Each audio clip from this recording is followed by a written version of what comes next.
অস্ত্র আমাদের হাতে নেওয়ার বৈধতা দেওয়া হোক। আল্লাহর কসম কোন নেতা লাগবে না, আমরা নিজেরাই যথেষ্ট। বিএনপি সরকার আসার সাথে সাথে এদের হঠাৎ উত্থান। হয়তো সরকার প্রধান আপনারা তাদেরকে নিষিদ্ধ করেন, আর যদি না করেন টেকনাফ থেকে তেতুলিয়া পর্যন্ত প্রত্যেকটা জায়গায় তাদের আস্তানা কিন্তু থাকবে না। ফ্যাসিস্ট শেখ হাসিনা এদেরকে প্রোটেকশন দিচ্ছে, যে কারণে দেখবেন বিএনপি সরকার আসার সাথে সাথে এদের হঠাৎ উত্থান। কারণ এরা চায়, জানে শেখ হাসিনা সরকার এটা ভালো করে শেখ হাসিনা জানে, যদি এদেরকেই দিয়ে মুসলমানদেরকে এভাবে গালিগালাজ করানো যায় তাহলে বাংলাদেশে একটা বিশৃঙ্খলা দ্রুত ঘটানো সম্ভব। সুতরাং বিএনপি সরকার যদি মনে করেন যে গণতান্ত্রিক দেশ, তারাও কাজ করার অধিকার আছে, এটা আপনাদের ক্ষমতার জন্য এটা একটা হুমকি হয়ে পড়বে। সুতরাং এখনই আপনাদের এর ব্যাপারে সক্রিয় হওয়া দরকার। প্রশাসনের ভাইদেরকে একটা পয়েন্ট বলি, আমাদের সম্ভবত ফরাজি ভাই বলে গেছেন, ইসলামের প্রকৃত রূপরেখা বইয়ের 40 নম্বর পৃষ্ঠা পড়েন। এই 40 নম্বর পৃষ্ঠার মধ্যে হিজবুত তাওহীদের সেলিম বলেছে, তারা লিখেছে যে বর্তমানে অস্ত্রের সাথে সম্পর্ক না থাকলে, মানে যার সাথে অস্ত্রের সম্পর্ক, অস্ত্রের সাথে যার সম্পর্ক নাই, সে কোন দরজা দিয়েও জান্নাতে যেতে পারবে না।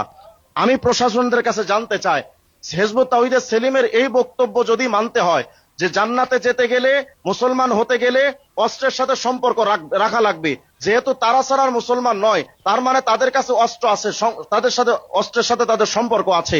আপনারা যে এই বক্তব্য সেলিমরা দিল, এই বক্তব্যটাকে আপনারা মানেন কিনা? আমাদের প্রশ্ন হলো, প্রশাসন যদি এই অস্ত্র সংক্রান্ত হিজবুত তাওহীদের সেলিমদের বক্তব্য মেনে নেয়, তাহলে ওই অনুমতিটা আমাদেরকেও দেওয়া হোক, অর্থাৎ অস্ত্র আমাদের হাতে নেওয়ার বৈধতা দেওয়া হোক। আল্লাহর কসম কোন নেতা লাগবে না, আমরা নিজেরাই যথেষ্ট। আর যদি আপনারা বলেন যে নিয়ম অনুযায়ী, বাংলাদেশের সংবিধান অনুযায়ী তাদের এই বক্তব্যটা সরাসরি জঙ্গিদের বক্তব্য, সুতরাং অতি সত্বর এই ফেনী সহ বাংলাদেশের প্রত্যেকটা জায়গা থেকে হিজবুত তাওহীদকে নিষিদ্ধ করতে হবে।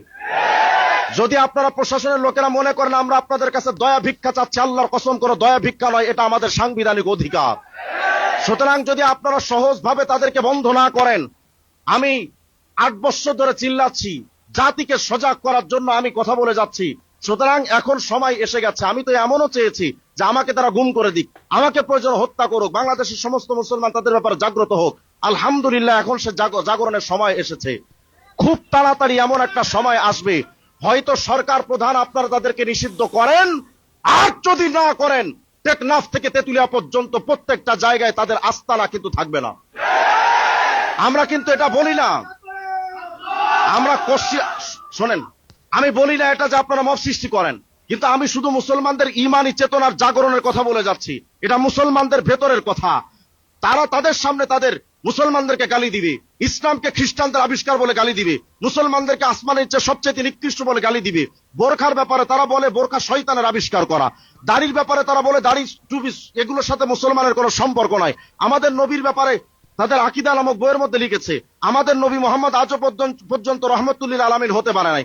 তারা লিখেছে আমাদের নবী আজও ইসলামের পরিপূর্ণ যে রেসালাতের দায়িত্ব আল্লাহ দিয়েছিলেন, সেই দায়িত্ব আমাদের নবী মৃত্যুর আগে তিনি পরিপূর্ণ করে যেতে পারেন নাই। এই সমস্ত বক্তব্য জানার পর, দেখার পর, বইয়ের মধ্যে পড়ার পর সেলিমরা যে বাংলাদেশে এখনো টিকে আছে, এটাই সৌভাগ্য তাদের।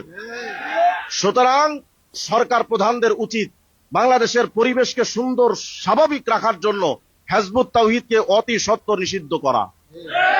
আর যদি নিষিদ্ধ না করেন, মুসলমান যদি একবার জাগরণ সৃষ্টি হয়, মুসলমান যদি একবার সামনে এগিয়ে আসে, এই পরিস্থিতির সামাল দেওয়ার ক্ষমতা পদ্মা, মেঘনা, যমুনার পানি দিয়েও ঠান্ডা করা সম্ভব হবে না।